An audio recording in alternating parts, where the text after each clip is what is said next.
భారత ఎన్నికల సంఘం వారిచ్చిన గణన ఫారం పూరించే విధానం ఇప్పుడు చూద్దాం రండి. గణన ఫారంను 3 భాగాలుగా విభజించారు. భారత ఎన్నికల సంఘం వారు ఇచ్చిన గణన ఫారంలోని మొదటి భాగంలో మీ వివరాలు అన్నీ ముద్రించబడి ఉంటాయి. ఫారం కుడి ప్రక్క గడిలో మీ ప్రస్తుత ఫోటోనైతే అతికించాలి. రెండవ భాగం 2 బాక్సులుగా ఉంటుంది.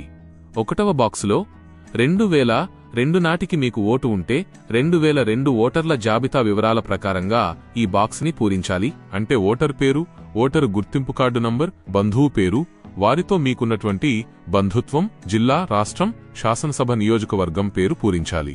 అదే బాక్సు క్రింది భాగాన 2002 ఓటర్ల జాబితాలో గల శాసనసభ నియోజకవర్గం సంఖ్య, భాగం సంఖ్య అంటే పోలింగ్ స్టేషన్ నంబరు, క్రమ సంఖ్య అంటే ఓటర్ లిస్టులో మీ సీరియల్ నంబర్ ఎంత అనేది వెయ్యాలి. రెండవ బాక్సులో 2002 నాటికి మీరు ఓటరుగా నమోదు కానట్లయితే మీ తండ్రి, తల్లి, తాతయ్య, నాయనమ్మలలో ఎవరో ఒక్కరి వివరాలు 2002 ఓటర్ల జాబితా వివరాల ప్రకారంగా ఈ బాక్స్ని పూరించాలి. తెలంగాణలోనే కాకుండా భారతదేశంలో ఎక్కడ ఉన్నా వారి గత 2002 నాటి ఎస్ఐఆర్లో ఇవ్వబడిన ఓటర్ల జాబితా వివరాలు చేర్చాలి. అంటే పేరు అని ఉన్న చోట మీ తండ్రి, తల్లి, తాతయ్య, నాయనమ్మలలో ఎవరో ఒక్కరి పేరు రాయాలి. ఓటరు ఫోటో గుర్తింపు కార్డు అంటే వారి ఓటరు గుర్తింపు కార్డు నంబర్ వేయాలి. బంధువు పేరు అంటే వారి తండ్రి లేదా భర్త పేరు రాయాలి. బంధుత్వం తండ్రి, భర్త, జిల్లా, రాష్ట్రం, శాసనసభ నియోజకవర్గం పేరు పూరించాలి. అదే బాక్సు క్రింది భాగాన 2002 ఓటర్ల జాబితాలో గల శాసనసభ నియోజకవర్గం సంఖ్య, భాగం సంఖ్య అంటే పోలింగ్ స్టేషన్ నెంబరు, క్రమ సంఖ్య అంటే ఓటర్ లిస్టులో మీ సీరియల్ నంబర్ ఎంత అనేది వెయ్యాలి. 3వ భాగంలో ఓటరు యొక్క ప్రస్తుత పూర్తి వివరాలు చేర్చాలి. అంటే పుట్టిన తేదీ, ఆధార్ నంబర్, మొబైల్ నంబర్, తండ్రి లేదా సంరక్షకుని పేరు, తండ్రి లేదా సంరక్షకుని ఓటరు గుర్తింపు కార్డు నంబర్, తల్లి పేరు, తల్లి గుర్తింపు కార్డు నంబర్.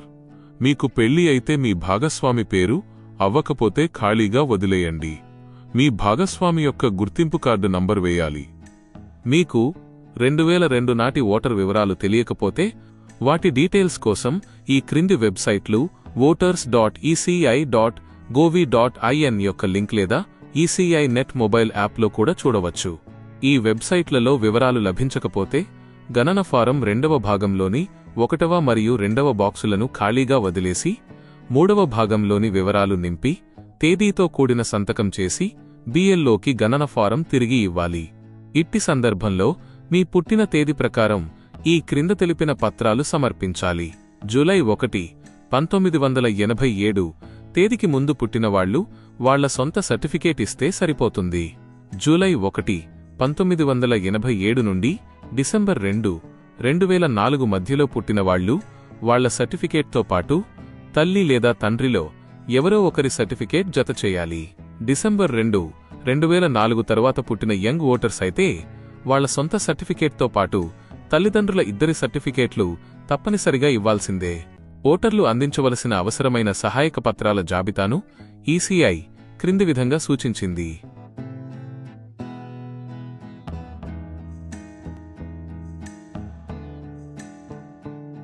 ఓటు అనేది కేవలం ఒక హక్కు మాత్రమే కాదు, ప్రజాస్వామ్యంలో అది మన గొంతుక. ఈ స్పెషల్ ఇంటెన్సివ్ రివిజన్ ద్వారా ప్రతి పౌరుడు యాక్టివ్గా ఈ నమోదు ప్రక్రియలో పాల్గొనటం చాలా ముఖ్యం.